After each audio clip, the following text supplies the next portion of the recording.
Welcome to note class. Hi friends, இன்றைக்கி என்ன topic பார்க்க போகிறோன்னு பார்த்தீங்கன்னா மேக்ஸில் எல்சிஎம் அண்ட் ஹெச்சிசிஎஃப் வந்து பார்க்கலாம்.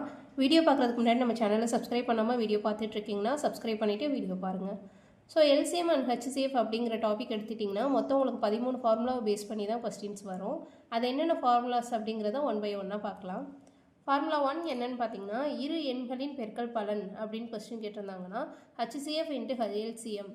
அதாவது இது எப்படி கொஸ்டின்ஸ் உங்களுக்கு ஃபார்மேட் ஆகும்னா ஹெச்சிசிஎஃப் வேல்யூ கொடுத்துருவாங்க, எல்சிஎம் வேல்யூ கொடுத்துருவாங்க, ஒரு நம்பரோட வேல்யூ கொடுத்துருவாங்க. ஸோ செகண்ட் நம்பர் என்ன அப்படிங்கிற மாதிரி கண்டுபிடிக்க சொல்லுவாங்க. ஸோ இந்த டைப்பில் ஒரு கொஸ்டின் கேட்கலாம். அப்படி இல்லைனா இந்த ரெண்டு நம்பரோட வேல்யூவும் கொடுத்துட்டு இதில் ஹெச்சிசிஎஃப் ஒன்று கேட்கலாம், இல்லைனா எல்சிஎம் ஒன்று கேட்கலாம். ஸோ இந்த மாதிரி டைப்பில் உங்களுக்கு இந்த ஃபார்முலா வந்து யூஸ் பண்ணணும். அதுக்கடுத்து செகண்ட் ஃபார்முலா பார்த்தீங்கன்னா இது ரெண்டுமே உங்களுக்கு பின்னத்தை பேஸ் பண்ணி தான் வரும். பின்னத்தில் ஒரு கொஸ்டினில் ஹெச்சிசிஎஃப் கேட்டிருந்தாங்க அப்படின்னா HCF equal to HCF divided by LCM போட்டிங்கன்னா அதுக்கான ஆன்சர் வந்துடும். இன்கேஸ் உங்களுக்கு பின்னத்தில் எல்சிஎம் கேட்டிருந்தாங்கன்னா LCM equal to LCM divided by HCF இந்த ஃபார்முலா யூஸ் பண்ணிங்கன்னா உங்களுக்கு எல்சிஎம்மோட ஆன்சர் வரும். இதுக்கு அடுத்து பார்த்தீங்கன்னா அல்ஜிப்ரா பேஸ் பண்ணி தான் உங்களுக்கு மேக்ஸிமம் ஆஃப் கொஸ்டின்ஸ் வரும். ஸோ அல்ஜிப்ராவில் வந்து மொத்தம் 10 ஃபார்முலாஸ் இருக்குது. அதை நான் ஸ்கொயர் தனியாக க்யூப் தனியாக ரெண்டையுமே தனித்தனியாக பிரித்து எழுதியிருக்கேன். இப்படி எழுதி படிக்கும் போது உங்களால் ஈஸியாக அதை வந்து மக்கப் பண்ண முடியும். ஸோ ஸ்கொயர் வேல்யூஸில் பார்த்திங்கன்னா ஒரு 6 ஃபார்முலாஸ் வரும். க்யூப் வேல்யூஸில் பார்த்திங்கன்னா ஒரு 10 ஃபார்முலா வரும். ஸோ இந்த ஃபார்முலாஸ் எல்லாத்தையும் ஒரு ஸ்க்ரீன்ஷாட் எடுத்து வச்சுட்டு படிச்சிருங்க, ஓகேவா? இப்போ டைப்ஸ் ஆஃப் சம்ஸ் வந்து என்னென்னு பார்க்கலாம். ஸோ எல்சிஎம் அண்ட் ஹெச்சிசிஎஃப்ல எத்தனை டைப்ஸ் ஆஃப் சம்ஸ் இருக்குது அப்படிங்கிறத நம்ம பார்த்துடலாம். ஸோ ஃபஸ்ட் டைப் சம் என்னென்னு பார்த்தீங்கன்னா ஸ்டேட்மெண்ட் கொஸ்டின் வந்து எப்படி இருக்கும்னா ஸ்டேட்மெண்ட்டாக கொடுத்துருப்பாங்க. நீங்கள் வந்து ஒன் வேர்டில் ஆன்சர் பண்ணுற மாதிரி இருக்கும். ஃபார் எக்ஸாம்பிள் சார்பகா என்ன இருந்தால் அதோட வேல்யூ என்ன அப்படிங்கிற மாதிரி ஸ்டேட்மெண்ட் கொஸ்டினாக கேட்குறது வந்து உங்களுக்கு டைப் 1ல் கொடுத்துருக்கேன். செகண்ட் டைப் பார்த்தீங்கன்னா தசம எண்ணை பேஸ் பண்ணி வரும். அதாவது பாயிண்ட் வேல்யூஸை பேஸ் பண்ணி வர கொஸ்டின்ஸ் எல்லாம் செகண்டில் பார்ப்போம்.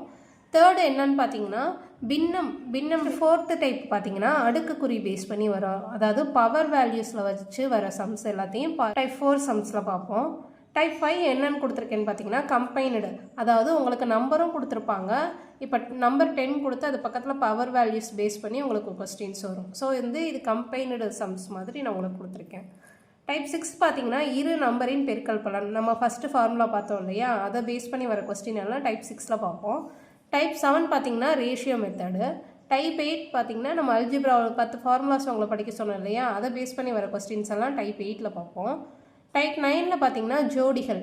டைப் 10ல் பார்த்தீங்கன்னா அப்ளிகேஷன் மெத்தட்ஸ். எல்சிஎம் ஹெச்சிசிஎஃப்ல மேக்ஸிமம் இந்த கிளாக் சம்ஸு, கிரவுண்ட் சம்ஸ் இந்த மாதிரி வர எல்லாத்தையும் அப்ளிகேஷன் சம்ஸ்லாம் நம்ம பார்க்கலாம். இப்போ டைப் 1 கொஸ்டின் என்னென்னு பார்த்தீங்கன்னா ஸ்டேட்மெண்ட் பேஸ் பண்ணி வர கொஸ்டின்ஸ் எல்லாம் நான் எழுதியிருக்கேன். இப்போ எல்சிஎம் அப்படின்னாவே அதோட ஃபுல் மீனிங் என்னென்னா லீஸ்ட் காமன் மல்டிபிள் அப்படின்னு சொல்லுவாங்க. ஸோ இது எப்படி இருக்கும்னு பார்த்தீங்கன்னா ஹெச்சிசிஎஃப்பின் மடங்காக தான் இருக்கும் எப்போவுமே. இதெல்லாமே டிஎன்பிசியில் உங்களுக்கு கேட்ட ஸ்டேட்மெண்ட் கொஸ்டின் தான் நான் உங்களுக்கு இங்கே எழுதியிருக்கேன். ஸோ எல்சிஎம் எப்போவும் எப்படி இருக்குன்னா ஹெச்சிசிஎஃப்பின் மடங்காக தான் இருக்கும். அதுக்கடுத்த பாயிண்ட் என்னென்னா கொடுக்கப்பட்ட எண்களில் பெரிய எண்ணை விட பெரியதாகவோ அல்லது சமமாகவோ இருக்கும்னு சொல்லுவாங்க. ஸோ இப்போ ஃபார் எக்ஸாம்பிள் உங்களுக்கு 3, 5, 7ன்னு இப்படி ஒரு நம்பர் கொடுத்து இது எல்லாம் எது எல்சிஎம் அப்படின்னு கேட்டாங்கன்னா ஸோ இருக்கிறதுலையே 7 தான் பெருசு இல்லையா. ஸோ 1 7ஆக இருக்கலாம், இல்லை 7ஐ விட பெருசாக இருக்கலாம் அப்படிங்கிறது தான் இந்த பாயிண்ட்டோட மீனிங். அதுக்கடுத்த பாயிண்ட் என்னென்னா ஒரு எண்ணின் மீதியின்றி வகுப்படும் எண்கள் அனைத்தும் அந்த எண்ணின் மடங்காக தான் இருக்கும் அப்படிங்கிற மாதிரி சொல்கிறாங்க. எல்லா எண்களுக்கும் எண்ணற்ற மடங்குகளும் இருக்குது. அதுக்கடுத்து பார்த்தீங்கன்னா பொதுவான மடங்குகளில் மிக சிறியது வந்து எல்சிஎம் அப்படின்னு சொல்லுவாங்க. நெக்ஸ்ட்டு ஹெச்சிசிஎஃப் அப்படின்னா என்னென்னு பார்த்தீங்கன்னா ஹையஸ்ட் காமன் ஃபேக்டரை தான் ஹெச்சிசிஎஃப்னு சொல்லுவாங்க. இதோட ஃபுல் மீனிங் ஒன்று ஹெச்சிசிஎஃப்னு உங்களுக்கு சொல்லலாம், அப்படி இல்லைன்னா ஜிசிடி அப்படிங்கிற டைப்லேயும் உங்களுக்கு கொஸ்டின் கேட்பாங்க. ஸோ நீங்கள் தமிழ் மீடியம் ஸ்டூடெண்ட்ஸாக இருந்தீங்கன்னா நீங்கள் வந்து மீச்சிறு பொது மடங்கு, மீச்சிறு பொது வகுத்தி அந்த மாதிரி நீங்கள் படிக்காதீங்க. எல்சிஎம் ஹெச்சிசிஎஃப்பை மட்டுமே நீங்கள் அந்த இங்கிலீஷ் வேர்ட்ஸை வச்சே படிச்சுக்கோங்க. அதுதான் உங்களுக்கு கன்ஃபியூஸ் ஆகாது. ஜிசிடி அப்படின்னா கிரேட்டஸ்ட் காமன் டிவிசர் அப்படிங்கிற மாதிரி சொல்லுவாங்க. ஸோ இது ரெண்டுக்குமே ஒரே மீனிங் தான். அதுக்கடுத்து பார்த்தீங்கன்னா இதில் என்ன சொல்கிறாங்கன்னா பொதுவான வகு எண்களில் மிக பெரியது ஹெச்சிசிஎஃப் அப்படிங்கிற மாதிரி சொல்கிறாங்க. ஸோ எல்சிஎம் இதை எப்படி சொல்லியிருந்தாங்க, பொதுவான மடங்குகளில் எது சிறியதோ அது எல்சிஎம்னு சொல்லியிருந்தாங்க. அப்போ ஹெச்சிசிஎஃப்ங்கிறது உங்களுக்கு வகு எண்களில் மிகப்பெரியது, எல்சிஎம் அப்படிங்கிறது மடங்குகளில் மிக சிறியது. நெக்ஸ்ட் பாயிண்ட் பார்த்தீங்கன்னா 1ஐ தவிர மற்ற பொது வகு எண்களை HCF எனலாம் அப்படிங்கிற மாதிரி சொல்கிறாங்க. ஸோ ஒன்று மட்டும் ஏன் சொல்ல மாட்டாங்கன்னா, ஒன்றுங்கிறது பகு எண்ணும் இல்லை, பகா எண்ணும் அல்ல. ஸோ இது ரெண்டுக்குமே பொதுவானதுங்கிறனால அதை தவிர பொது வகு எண்களை HCF, அதாவது பொது காரணி அப்படிங்கிற மாதிரி சொல்லலாங்கிறாங்க. நெக்ஸ்ட் பாயிண்ட் பார்த்தீங்கன்னா, சார்பகா எண் 2 நம்பருக்கு பொது காரணி இல்லை எனில் அவை சார்பகா எண் அப்படிங்கிறாங்க. எக்ஸாம்பிள், நீங்கள் 13, 17ன்னு எடுத்துக்கோங்க. ஸோ இது எந்த டேபிளால் உங்களுக்கு காமனாக டிவைட் ஆகும்னு பார்த்தீங்கன்னா, எந்த டேபிளாலேயே ஆகாது. ஒன்று ஒன்றால் டிவைட் ஆகும், இல்லைனா அந்தந்த நம்பரெல்லாம் டிவைட் ஆகும். ஸோ இதோட வேல்யூ சார்பகா எண் என்ன? ஸோ சார்பகா எண்ணுன்னா 2 நம்பர்ஸ்குள்ள டிஃப்ரென்ஸு, காரணி பொது காரணி இல்லைன்னா அதை சார்பகா எண்ணுன்னு சொல்லுவாங்க. சார்பகா எண்ணுன்னா 1ன்னு மீனிங். இதை நம்ம HCF = 1ன்னு சொல்லலாம். ஸோ அதை தான் சொல்கிறாங்க. அடுத்தடுத்த இரு எண்களின் HCF 1, அதுக்கடுத்த இரு பகா எண்களின் HCF 1ஆக தான் அமையும் அப்படிங்கிறாங்க. இப்போ டைப் 2 பார்க்கலாம். தசமம் பேஸ் பண்ணி வர சம்ஸ் தான் டைப் 2ல் பார்க்க போகிறோம். இப்போ எல்சிஎம் காண்க அப்படிங்கிற மாதிரி சொல்கிறாங்க. ஸோ மீசியமானா எல்சிஎம் காண்க 3, 2.7 மற்றும் 0.09 அப்படின்னு கொடுத்துட்டு இதுக்கு எல்சிஎம் கேட்குறாங்க. அப்போ நீங்கள் என்ன பண்ணணும்? ஃபஸ்ட்டு டெசிமலில் இருக்க நம்பர்ஸ் எல்லாத்தையுமே நீங்கள் நார்மல் நம்பராக கன்வெர்ட் பண்ணணும். இப்போ பாயிண்டில் ஹையஸ்ட் பாயிண்ட் எங்கே இருக்குதுன்னு பாருங்கள். பாயிண்ட்டுக்கு அப்புறம் இங்கே பாயிண்ட் இருக்குது. ஸோ இதுக்கு அடுத்து ஒரு வேல்யூ தான் இருக்குது. இங்கே பாயிண்ட் இருக்குது. ஸோ இங்கே 2 வேல்யூஸ் இருக்குது. இப்போ பாயிண்ட்டுக்கு அப்புறம் எத்தனை நம்பர் இருக்கோ அத்தனை 0 நீங்கள் ஆட் பண்ணி மல்டிப்ளை பண்ணிங்கன்னா உங்களுக்கு டெசிமல்லேருந்து அது நார்மல் நம்பராக கன்வெர்ட் ஆயிரும். ஸோ நமக்கு இங்கே பாயிண்ட்டுக்கு அப்புறம் 2 வேல்யூ தான் இருக்குது இல்லையா, ஹையஸ்ட்டாக. அப்போ நம்ம 100ஆல் மல்டிப்ளை பண்ணணும். இப்போ 3 100ஆல் மல்டிப்ளை பண்ணால் நம்மளுக்கு 300ன்னு கிடைக்கும். ஏன்னா இங்கே பாயிண்ட் இல்லை, அதனால நம்ம 300ன்னு போட்டோம். இங்கே 2.7 அப்படிங்கிறத 100ஆல் மல்டிப்ளை பண்ணுறப்ப நம்மளுக்கு 270ன்னு கிடைக்கும். இப்போ 0.09 அப்படிங்கிறத 100ஆல் மல்டிப்ளை பண்ணும்போது 9ன்னு கிடைக்கும். இப்போ நார்மல் நம்பராக நம்ம கன்வெர்ட் பண்ணதுக்கப்புறம் அதுக்கு எப்பவும் போல் ஆஸ் யூஷுவல் நீங்கள் மெத்தட் யூஸ் பண்ணிங்கன்னா இதுக்கான ஆன்சர் என்ன வரும்? 2700ன்னு வரும்.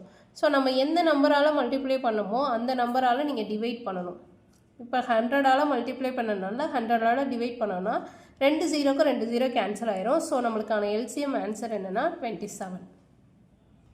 ஸோ டைப் 2லேயே செகண்ட் சம் ஃபஸ்ட்டு எல்சிஎம் பார்த்தோம் இல்லையா டெசிமலில், அதே மாதிரி HCF டெசிமல் பேஸ் பண்ணி கொடுத்துருக்கேன். ஸோ இப்படி வந்திருந்தா ஃபஸ்ட்டு ஸ்டெப் நீங்கள் என்ன பண்ணணும்? மொத்த பாயிண்ட்டுக்கு அப்புறம் எவ்வளோ ஹையஸ்ட் நம்பர்ஸ் இருக்குன்னு பார்க்கணும்.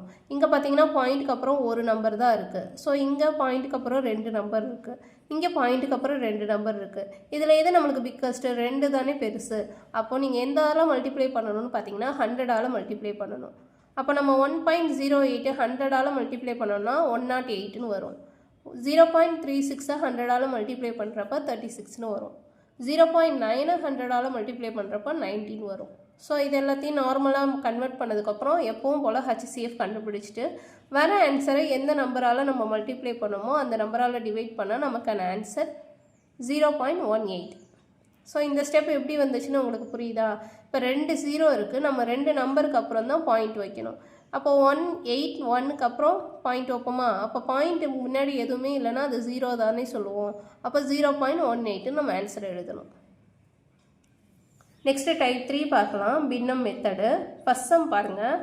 எல்சிஎம் காண்க 1/3, 5/6, 2/9, 4/27ன்னு கொடுத்துருக்காங்க. இப்போ எல்சிஎம் கேட்டிருந்தாங்கன்னா மேலே எல்சிஎம் போட்டுறணும், கீழே HCF போடணும். ஃபார் எக்ஸாம்பிள் இங்கே HCF கேட்டிருந்தாங்கன்னா நம்ம மேலே HCFன்னு போடணும், கீழே எல்சிஎம் கண்டுபிடிக்கணும். இப்போ நம்மளுக்கு மேலே இருக்க வேல்யூ எல்லாத்தையுமே எழுதிடுவோமா? தொகுதியில் என்ன வேல்யூ இருக்குது? 1, 5, 2, 4. கீழே உங்களுக்கு பின்னத்தில் 3, 6, 9, 27. ஸோ இது எல்லாத்தையுமே எழுதிட்டோமா? இப்போ நீங்கள் மேலே இருக்க வேல்யூக்கு எல்சிஎம் கண்டுபிடிக்கணும், கீழே இருக்க வேல்யூக்கு HCF கண்டுபிடிக்கணும். அப்படி கண்டுபிடிச்சிங்கன்னா வர ஆன்சர் 20/3ன்னு வரும். ஸோ இதுதான் இந்த கொஸ்டினுக்கான ஆன்சர். ஸோ இதே மாதிரி தான் உங்களுக்கு HCF கேட்குறாங்க. 4/9, 2/5, 6/8. ஸோ இதுக்கான HCF கேட்குறாங்க. ஸோ HCF கேட்டால் நம்ம என்ன பண்ணணும்? HCFங்கிறத மேலே போட்டு கீழே எல்சிஎம்னு போடணுமா? அது மாதிரி எழுதிட்டு HCF மேலே இருக்க நம்பர் எல்லாத்தையும் HCF கண்டுபிடிக்கணும், கீழே இருக்க நம்பர்ஸ் எல்லாத்துக்கும் எல்சிஎம் கண்டுபிடிக்கணும். ஸோ நீங்கள் இப்படி கண்டுபிடிச்சிங்கன்னா வர ஆன்சர் என்னவாக இருக்கும்னா 2/360ன்னு வரும். ஸோ டைப் 4 பாருங்கள். டைப் 4 என்ன கொடுத்துருந்தேன்னா அடுக்கு பேஸ் பண்ணி வர சம்ஸ் எல்லாம் இதில் பார்க்கலான்னு சொல்லியிருந்தேன். ஸோ ஃபஸ்ட் கொஸ்டின் பாருங்கள், 2/3 இன்ட்டு 3/2 இன்ட்டு 5 இன்ட்டு 7 இன்ட்டு 4னு கொடுத்துருக்காங்க, 7/4. செகண்ட் என்ன கொடுத்துருக்காங்க, 2/2 இன்ட்டு 3/5 இன்ட்டு 5/2 இன்ட்டு 7/6. அதுக்கடுத்து 2/3 இன்ட்டு 5/3 இன்ட்டு 7/2 இன்ட்டு HCF என்னன்னு கேட்குறாங்க. HCF அப்படின்னாவே நீங்கள் என்ன பண்ணணும்னா, இங்கே கொடுத்துருக்காங்க இல்லையா 3 இது, அதை நம்ம ஃபஸ்ட்டு எழுதிடணும். எழுதிட்டு